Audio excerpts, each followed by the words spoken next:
Walf TV pour vous informer, vous faites bien. Merci de nous accompagner. C'est parti pour votre magazine de la mi-journée. Nous avons le plaisir de recevoir aujourd'hui Mohamed Kanté. Il est ingénieur spécialisé en protection des risques, expert incendie et explosion. Il est auteur de ce livre, Ça n'arrive qu'aux autres, incendies domestiques, comment les prévenir.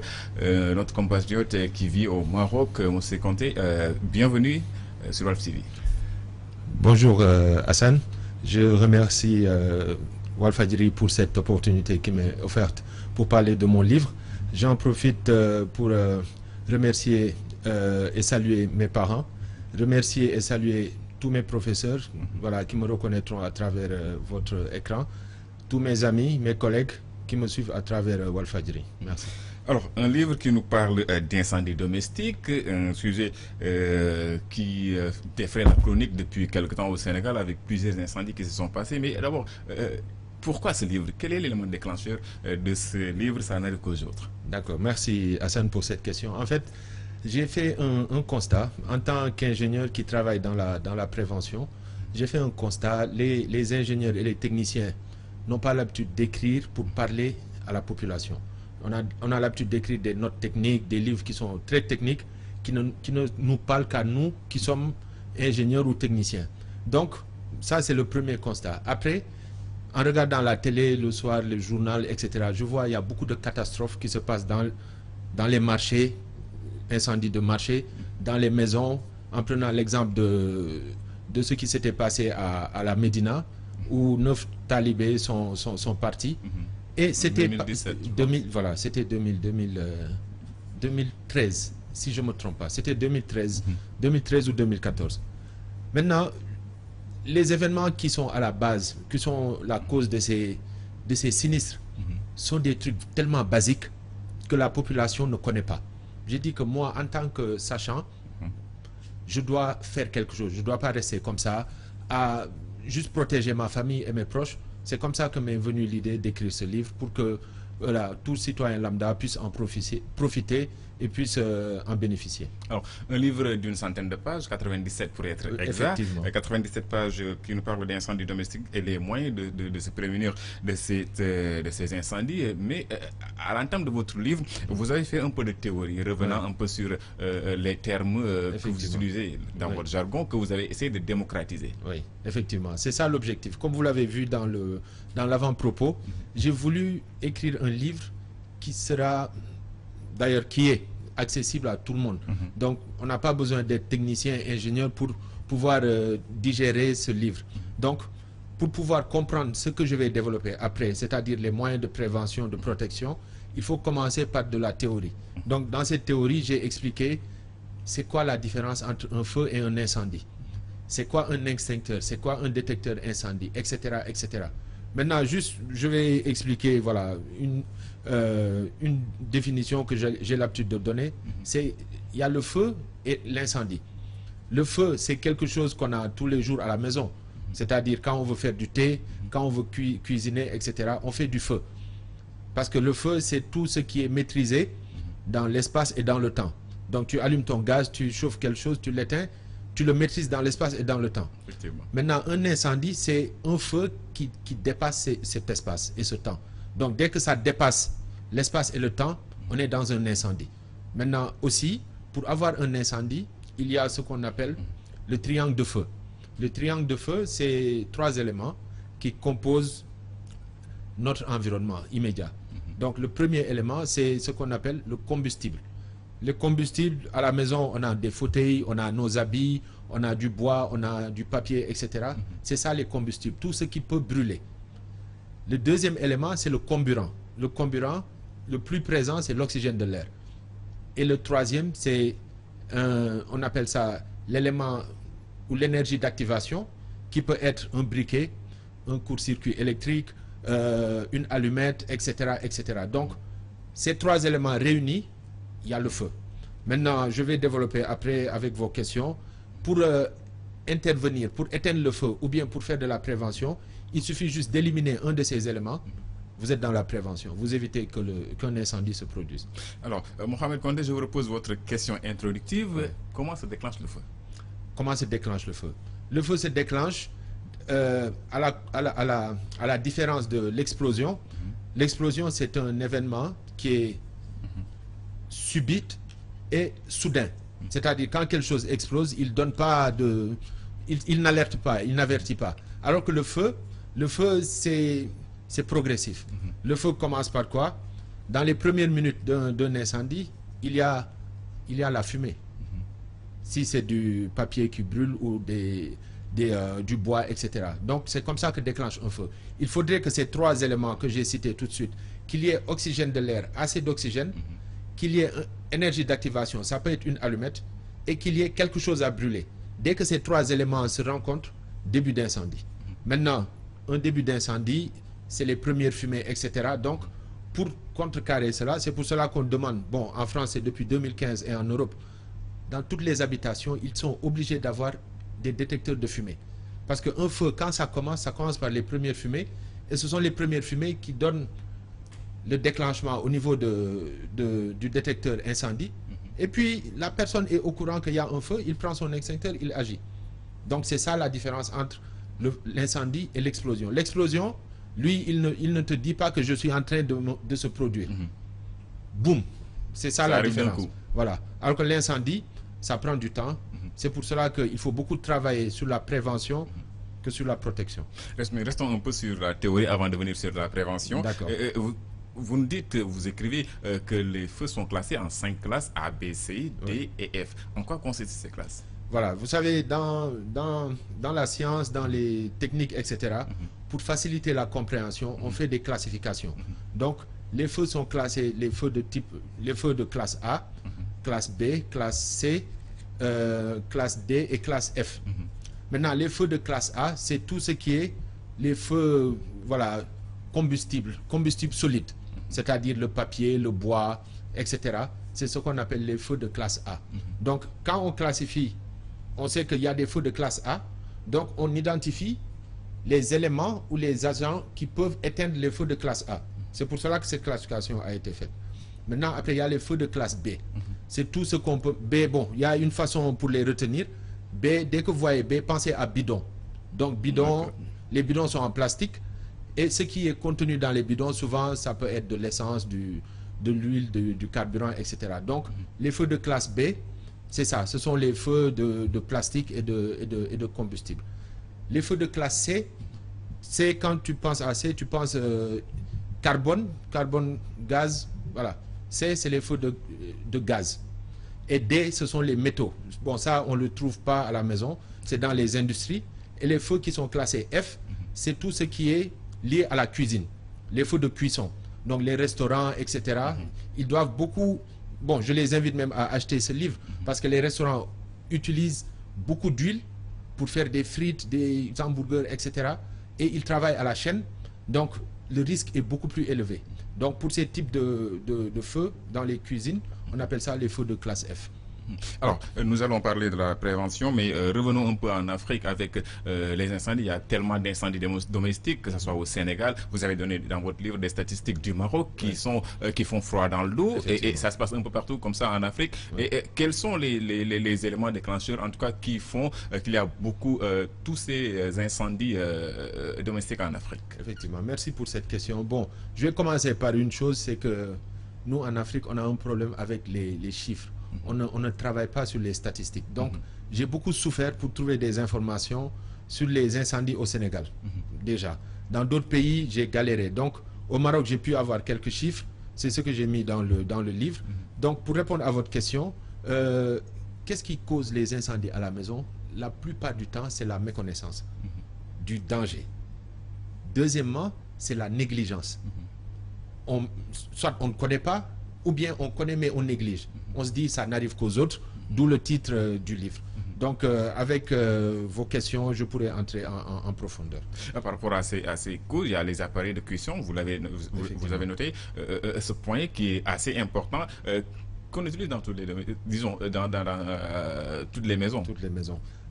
Merci pour cette question. Donc dans la classification et les statistiques que les gens sont obtenus, dans la maison, là où le feu se produit le plus, c'est dans la cuisine. Parce qu'il y a le gaz, ou bien il y a les plaques chauffantes, ou bien chez nos mamans qui sont un peu à l'intérieur, du charbon de bois ou du bois même pour faire la cuisson. Maintenant, du moment où on prend de l'huile, on le met sur le feu. Aujourd'hui, avec les téléphones portables, les gens sont captivés par les téléphones. Donc, tu mets de l'huile sur le feu, tu es sur ton téléphone. Tu es connecté sur ton téléphone, tu oublies que tu as mis quelque chose sur le feu, l'huile prend feu. Et quand l'huile prend feu, c'est extraordinaire. Et l'erreur que font les gens, la plupart, dès que l'huile prend feu, ils mettent de l'eau. C'est quelque chose qu'il ne faut jamais faire. Déjà, les mamans qui ont l'expérience dans la cuisine, ils voient que quand elles mettent l'huile au feu pour que voilà, ça chauffe avant de faire la cuisson, même s'ils mettent une goutte d'eau qui tombe dedans, ça fait comme si ça explose. Donc ça, c'est un message qui est très clair. Quand l'huile prend feu, il ne faut jamais mettre de l'eau dedans. Qu'est-ce qu'il faut faire donc? Il y a des... Voilà, dans les cuisines, souvent, nos mamans ont des serviettes, des torchons. Il faut prendre un torchon qu'il faut bien imbiber d'eau et vous venez, vous le recouvrez pour étouffer l'huile qui est en train de prendre feu. Mais il ne faut jamais, jamais, jamais mettre de l'eau. Ça peut vous brûler et projeter les flammes voilà, à l'extérieur de la cuisine. Peut-être ça va aller brûler le salon, etc. et propager le feu. Donc, la cuisine, c'est le foyer numéro 1 de feu domestique. Alors, quand on parle d'incendie au Sénégal, on a l'habitude d'entendre le terme court-circuit, que ce soit dans nos marchés. Presque tous les marchés du Sénégal ont une fois brûlé. Les hôpitaux, ça se répète, il y en a 2 au minimum ces dernières années. Qu'est-ce qu'un court-circuit avant tout? D'accord, merci pour cette question. Pour répondre à cette question, je vais repartir des statistiques qui disent que au niveau des incendies domestiques, un quart des incendies domestiques sont d'origine électrique. Donc, installation électrique.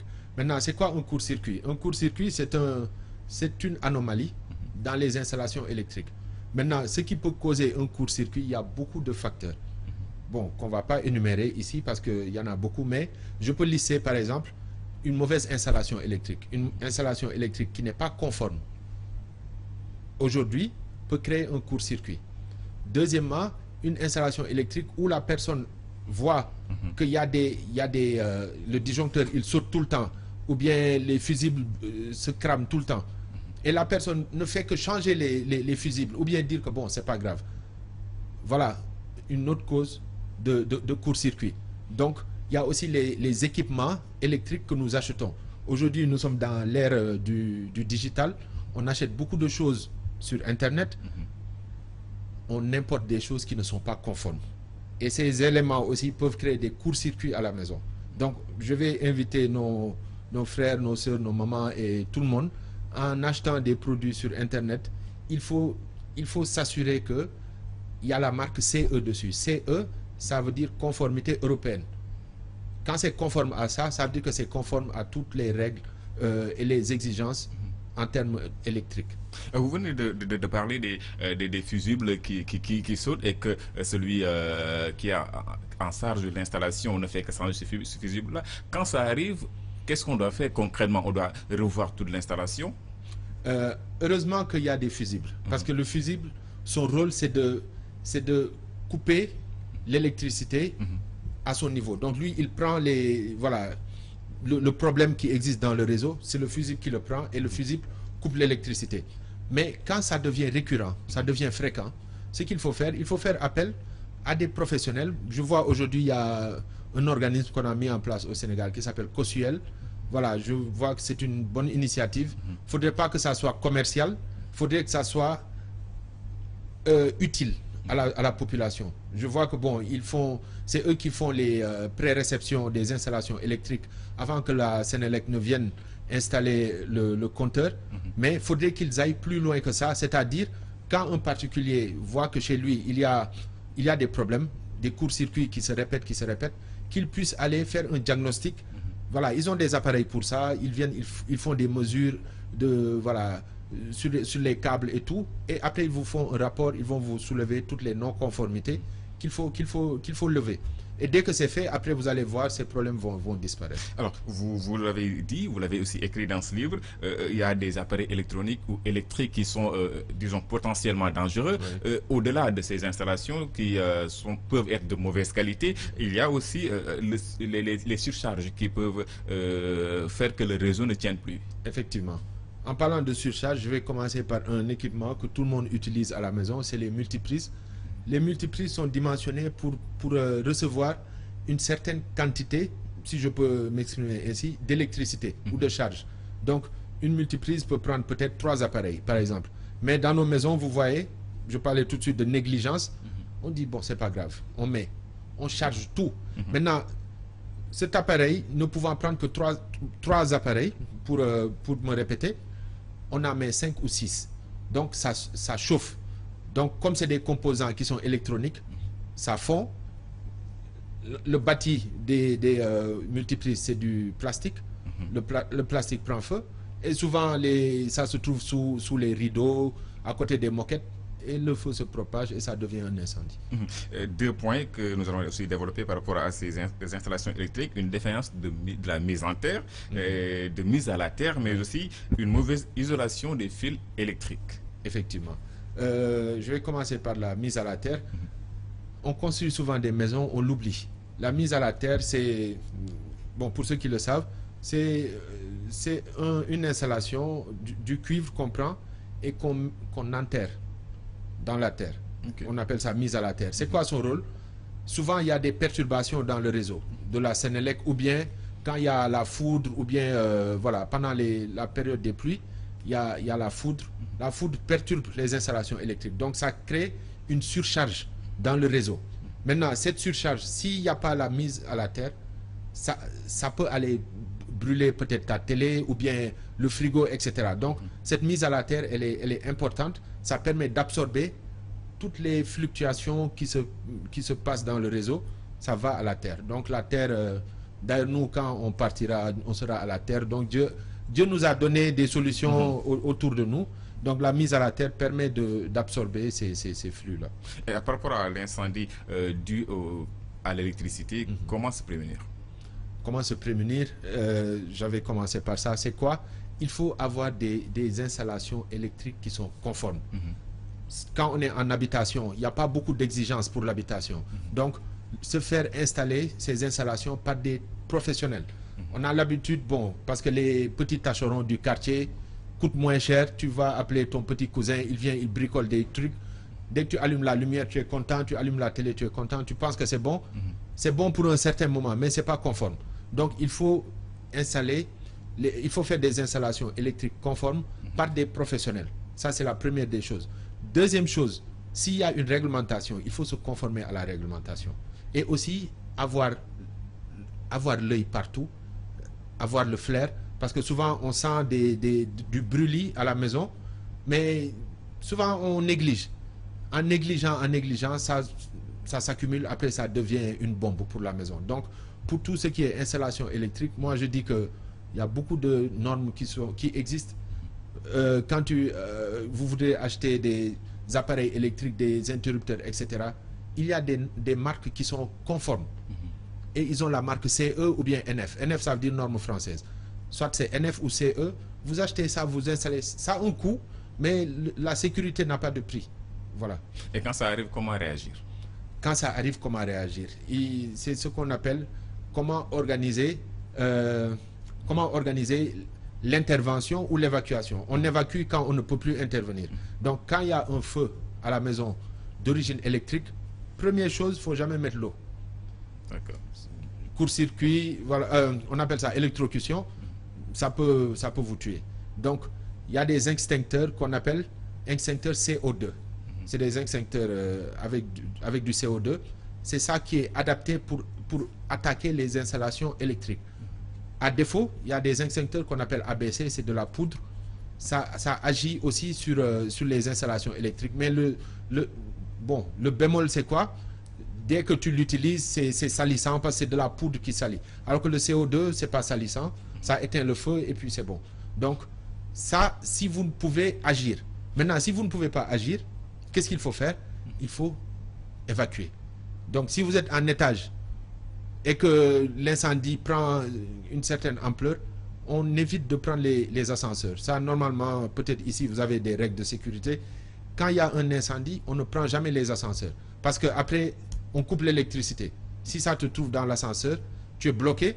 Et d'habitude, les ascenseurs, c'est comme des cheminées. Le feu vient là-bas, c'est fini. Donc, il faut toujours prendre les escaliers. Et quand le feu, voilà, l'incendie fait de la fumée va en hauteur. L'air frais étant plus lourd que la fumée, l'air frais se trouve en bas.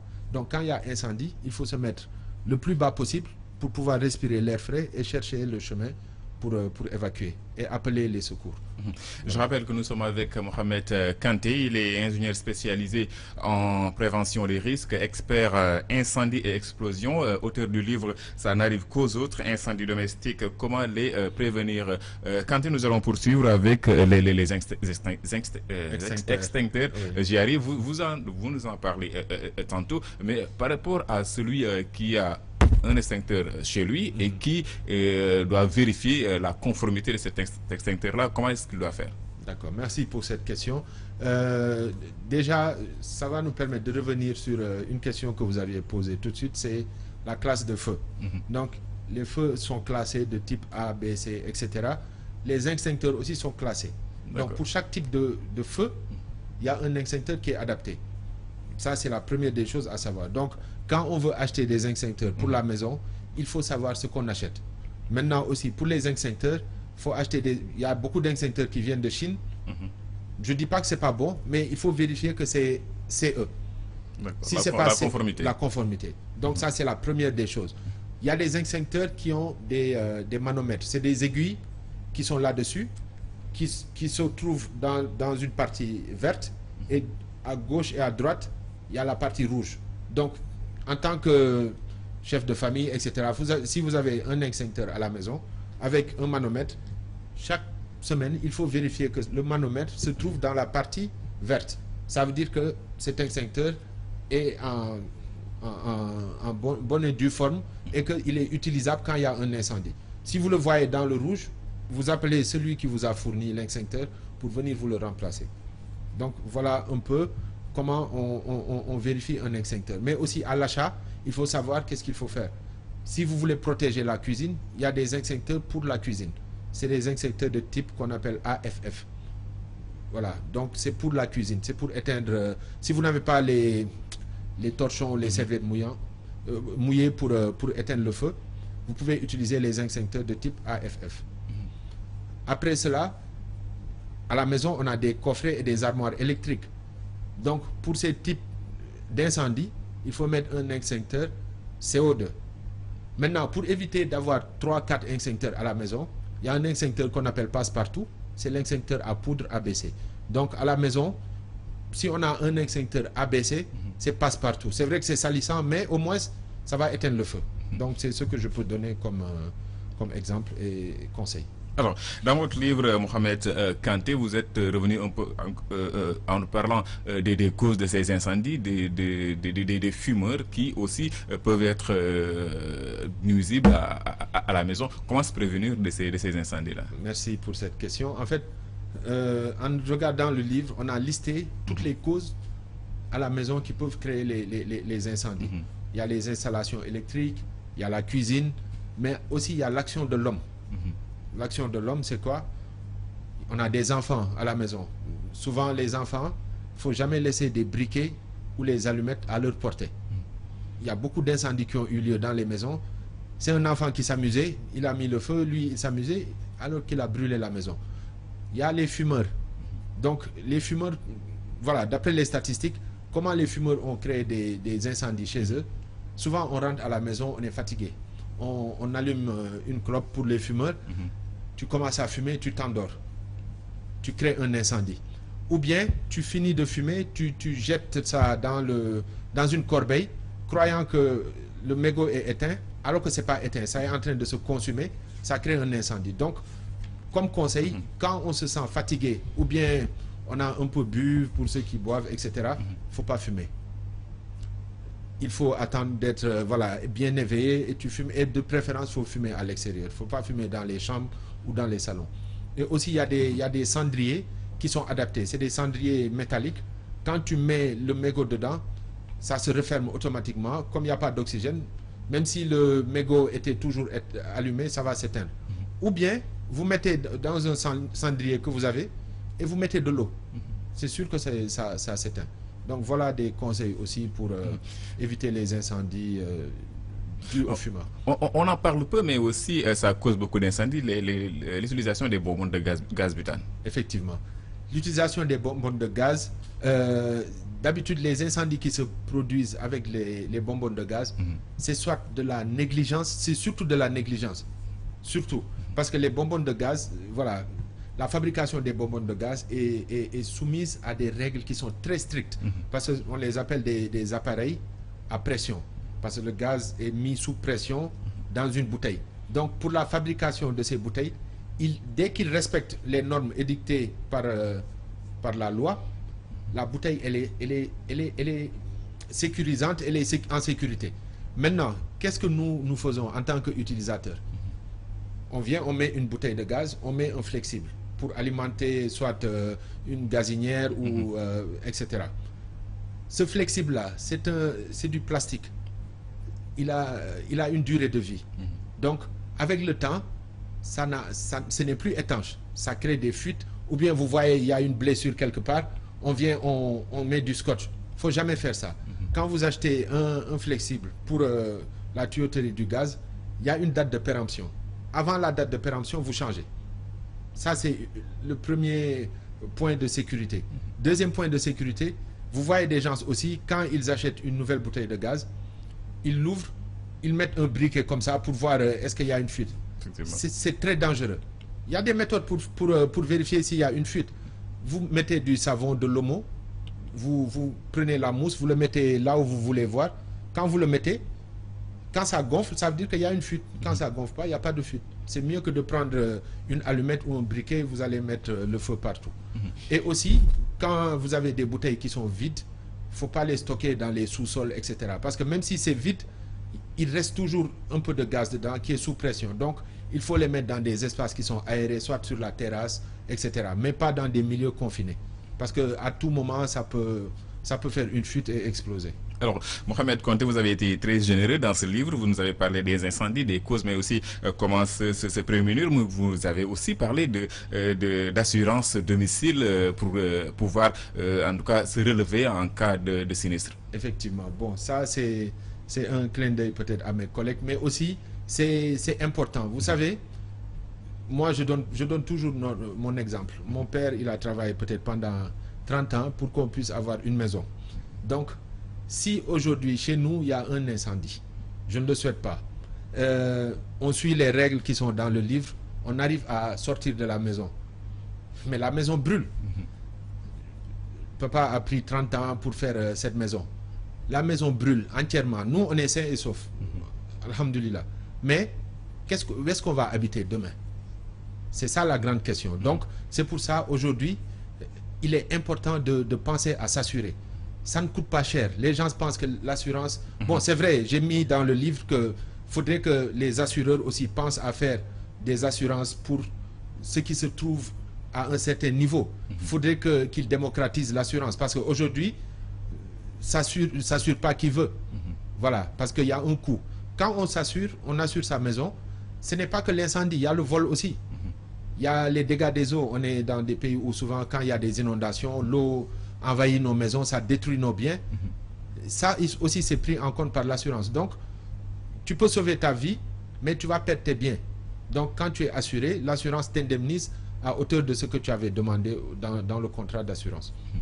Mohamed Konté, merci à vous. C'est moi qui vous remercie pour cette opportunité. Mohamed Konté, ingénieur spécialisé en prévention des risques, expert incendie et explosion, auteur du livre « Ça n'arrive qu'aux autres incendies domestiques, comment les prévenir ».